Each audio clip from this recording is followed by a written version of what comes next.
Hi everyone, we are in a new Chincha video. Today's topic is dealing with remote team challenge. To talk it today, we are joined by Amber Vanderburg. Hi Amber, it's nice to see you. Hello, wonderful to be here. Thank you, Amber. Uh, Please, Amber, let me introduce you to the audience for acknowledge you to more, a little bit more. Okay, Amber Vanderburg is a multi-award winning international business person, keynote speaker, and founder of the Pathwayz Group. Amber is passionate about improving the human elements of team performance. Today, Amber and the Pathwayz Group work with international teams that struggle with co-worker tension, inefficient processes, and unmet performance expectation in an action-focused approach to get teams to become more effective, more efficient, and more enjoyable. Amber, a massive information that I give you about you and your company. What are you doing right now in your company, Amber? What are the biggest issues that you offer in your enterprise? Yeah, so right now within our company, we are working very specifically with remote teams and with a variety of teams and their team performance. So that's really the bread and butter of our company is working within team performance. So within this remote dynamic, we're really focusing on remote communication. Are we communicating effectively? Are we getting our message across in the most effective way possible? We're looking at remote collaboration, especially within globally remote teams. Mhm. So looking at that cross-cultural and with that remote collaboration within our teams. And also we're looking at the team dynamics. So actually that relationship building and that engagement factor within teams. So really equipping our leaders to be more intentional um, and really impactful in their relationship building, and also really intentional in that engagement aspect as well. So a big question that we've been asking a lot of our companies that we work with is what is the difference today between me coming to work, aka sitting on the couch in my pajamas, opening my computer and doing work for your company versus sitting on the couch in my pajamas, opening my laptop and working for your competitor. Yeah. And the difference, that advantage has to be more than just a paycheck.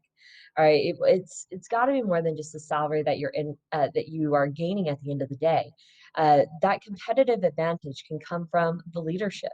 It comes from the relationships. It comes from the investment. It comes from the opportunity to grow in your talent and your skill.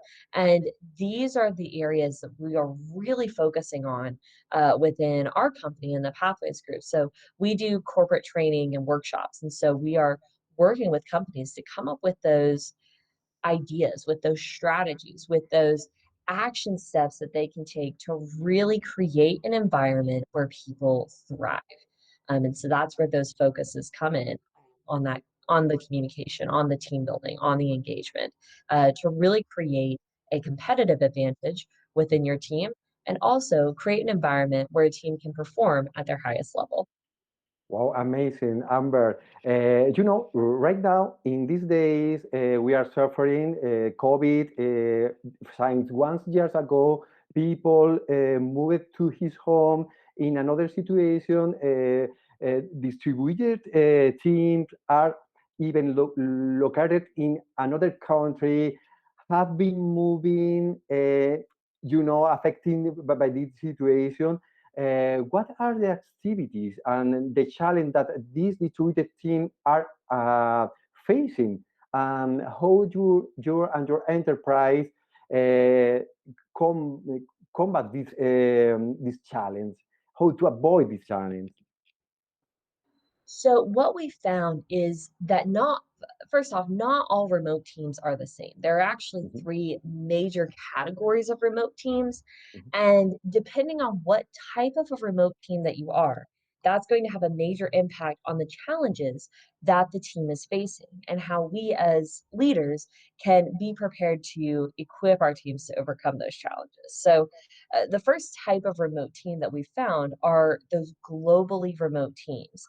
So globally remote teams are going to be people that are based in different countries and different cultures. And so the challenges that those remote teams are going to face is going to be a more of a, cross-cultural dynamic.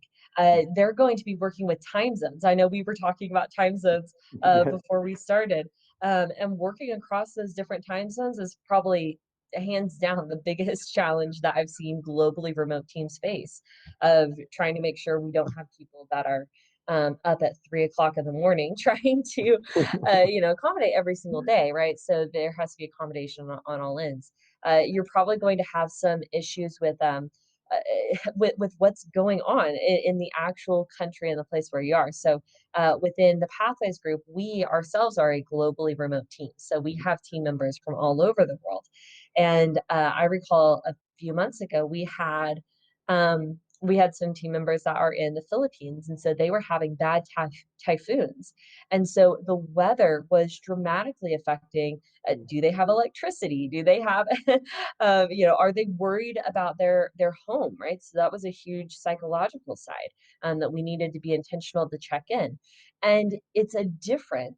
And that was something that some of our team members were dramatically being impacted by, and some it was no impact at all. And so with a globally remote team, we have to be really intentional to be be mindful of our cross-cultural collaboration. So how are we addressing conflict? How are we communicating ideas? How are we collaborating? We have to be mindful of the time zones that people are working in. We have to be mindful of those cultural values.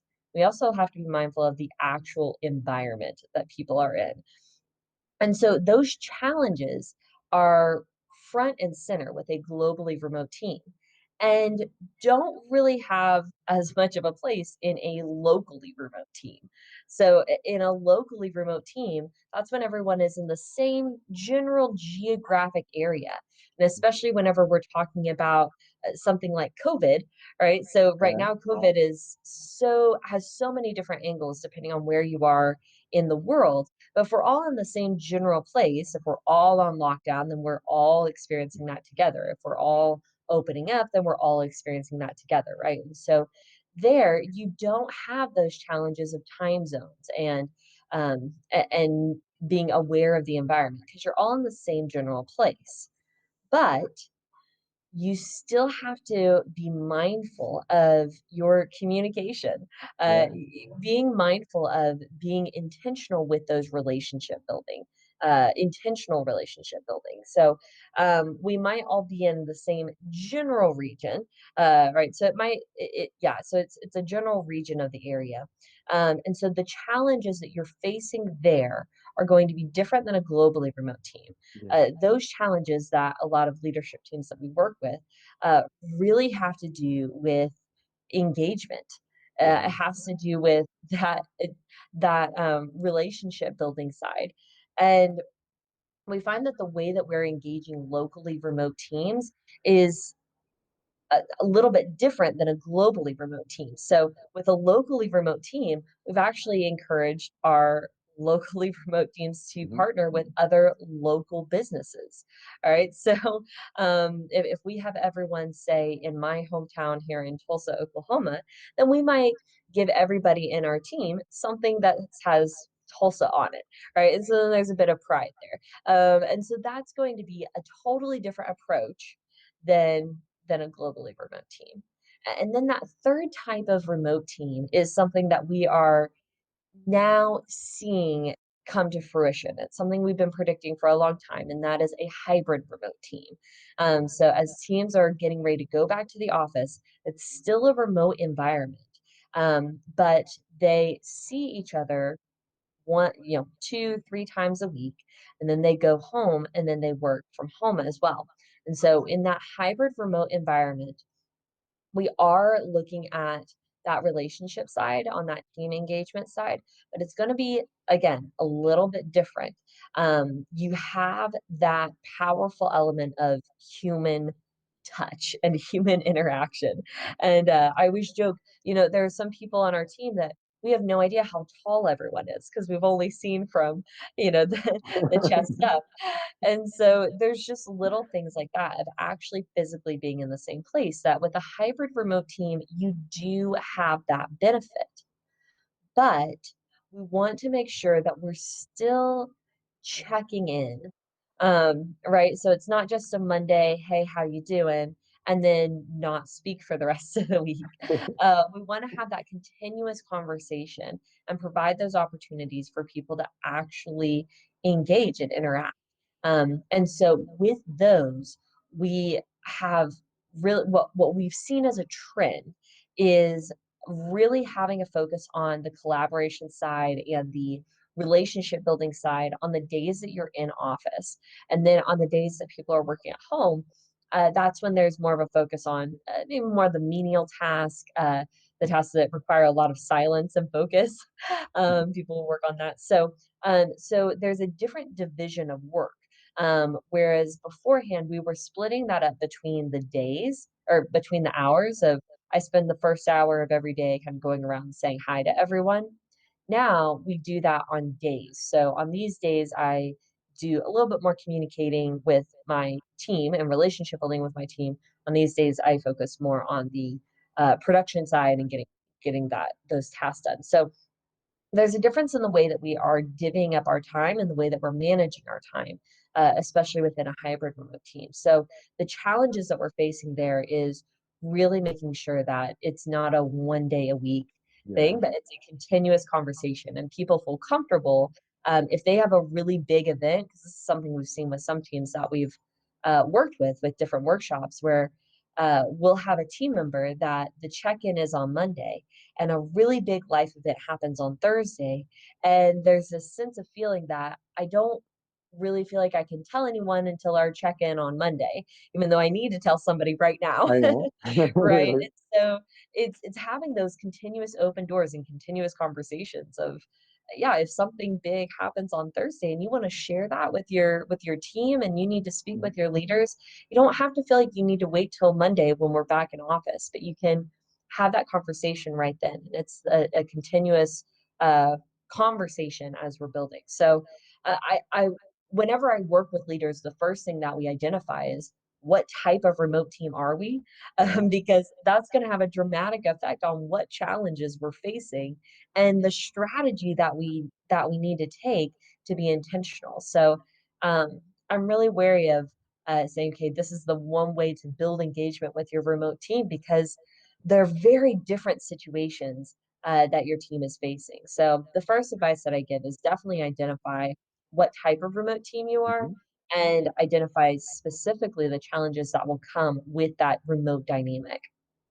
Yeah, thank you for the briefing, Amber. It's very important to identify each of these three types of remote teams.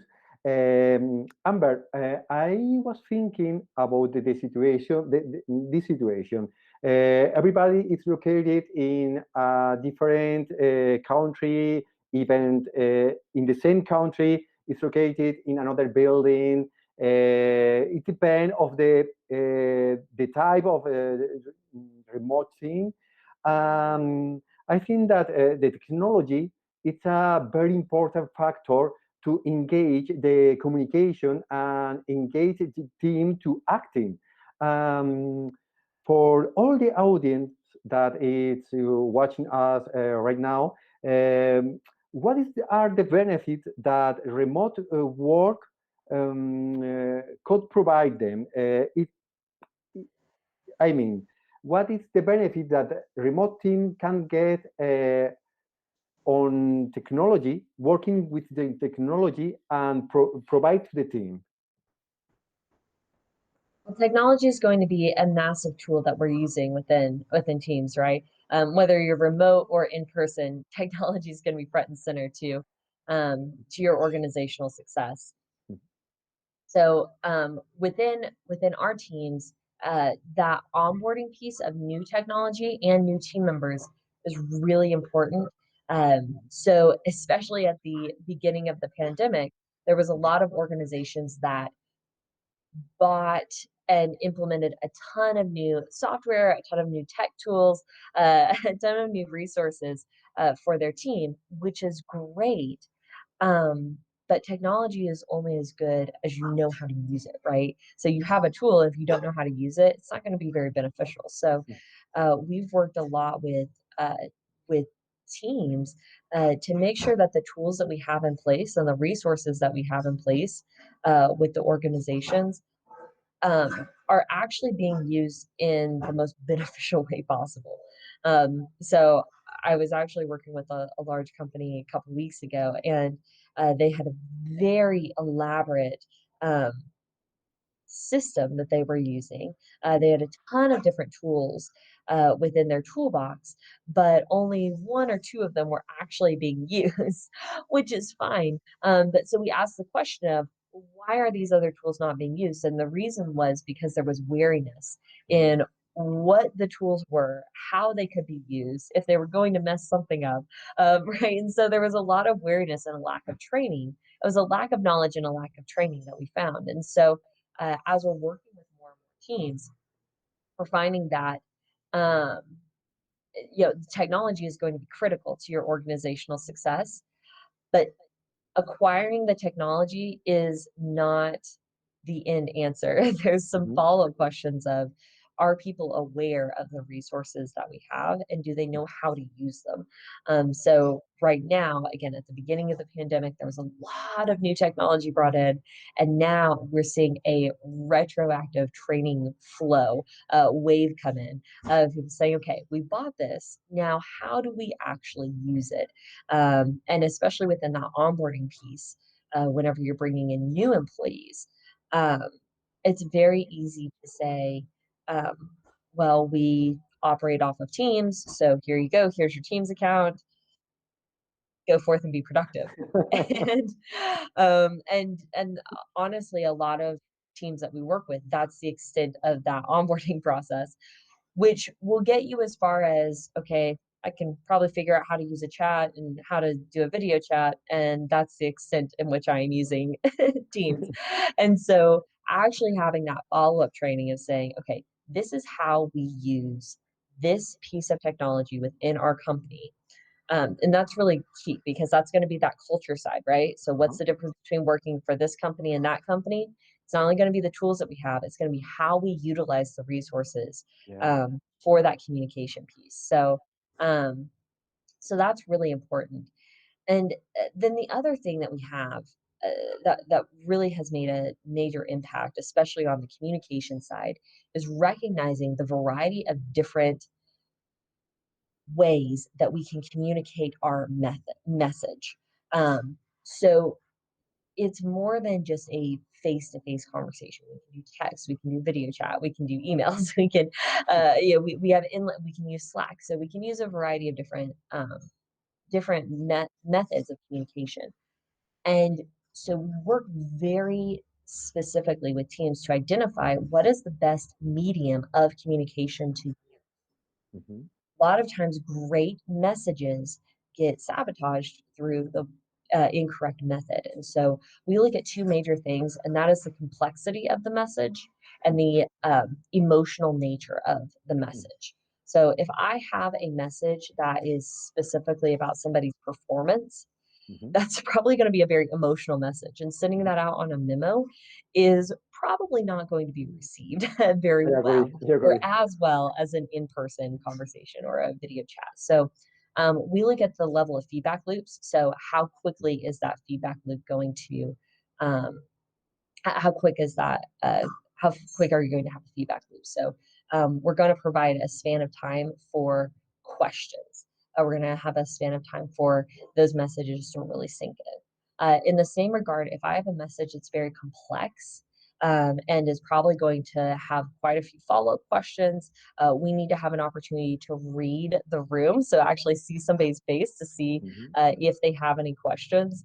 Then I want to be in a place where I can either with a phone call or with a video chat, Mhm. understand the to be able to read the understanding of the room. So, um, uh, really equipping your team to know what tools are available and when to use them is really important. So again, I'm looking at the complexity of my message and the emotional nature of my message. Because if I'm providing a longer span of time for those feedback loops, that's a longer span of time for frustration if it's a Mhm. complex message, for misunderstanding, for emotion to build. And then that leads to a lot of avoidable conflict and tension within teams. So, really looking at those different mediums as well. Amber, and last but not least, I know you are writing a book. Can you give us an advance of this book to talk about it? Yeah, so I am coming out with a book. You can actually order it on my website at Uh-huh. ambervanderburg.com. Um, so essentially a few years ago, I before I founded the Pathwayz Group, I went to become I was the only American and I was the only female and I was the only blonde academy football coach for Paris Saint-Germain, for PSG in and their academy in Bangalore, India. So they had a location in Bangalore. And whenever I went there, I worked with a variety of different teams. I worked mostly with their boys teams, Mhm. ages 6 to about 16. And as I joined the team, I noticed that there was uh, a there were dynamics and communication styles and coaching styles and leadership styles that we were working under within our organization that could inhibit the performance of the team. So our team was operating under a very strict command obey dynamic. Oftentimes, our players would come to sessions and they would stand in the line, kick a ball, wait for instruction, and do that over and over again. Um, and while that might be a very efficient way to teach a skill and a very efficient way to Mhm. teach a task, we Mhm. see this within work teams a lot. In a game scenario, we found that our teams knew how to kick a ball perfectly, but then they would turn to the sideline to the coach in the middle of a match and ask for further instruction and direction. And we see this in work teams a lot where we are given a task, but we don't understand how that task applies to the Mhm. overall game scenario. And it's a massive idea of ownership within our teams. And so I worked for over a year within our coaching staff uh, in Bangalore, India for PSG. And we worked on cultural transformation to help improve the performance of our teams. So I wrote a book about that transformation, the idea of creating a culture of collaborative ownership. So that's really what the book is about, is collaborative ownership and those very specific action steps that you can take as a leader to um, to invoke change and to enact change towards more ownership within teams. So it's very action based. Of this is these are some action steps you can take, told within the context of a fun story of going to India. So I worked with about 13 different teams in India, and then I traveled throughout Southeast Asia and duplicated those ideas as well in other teams in Southeast Asia. So I've worked with a lot of different teams in invoking that, in enacting that collaborative ownership culture, and within bringing it all back to remote teams today, we must have an environment where our teams have ownership, and our teams have collaborative ownership. Um, and so that's the first book that will be coming out. And again, you can order it on my website at ambervanderburg.com. And so, yeah, it's fun. It's a personal story, but I tried to write it in a way that it also brings in some other case studies from other teams that have done similar things, corporate teams, and and yeah, hopefully there's some good action steps you can take from that as well. So um, another way that we can equip leaders and equip teams to perform at a higher level. Amber, I wish you have very successful with your first book, and I want to thank you for taking your time to join us in this video and sharing this moment with us. I hope we can share a moment like that again in the future to our audience. If you enjoy this video, please give us a like. You can share the video and you can subscribe. All everything clicking the link before. Amber, it has been a pleasure to have you here again. Thank you for your time. I hope to see you again in the future. Thank you so much for joining us. And I hope to read your book very soon, and you'll give my feedback again on your email. Yes. Yes. Oh, I look forward to it. Well, thank you so much for having me on here. So I really appreciate it. And yeah, I'd love to connect with anyone if you have any follow-up questions. So thank you. Thank you, Amber. Ciao, ciao.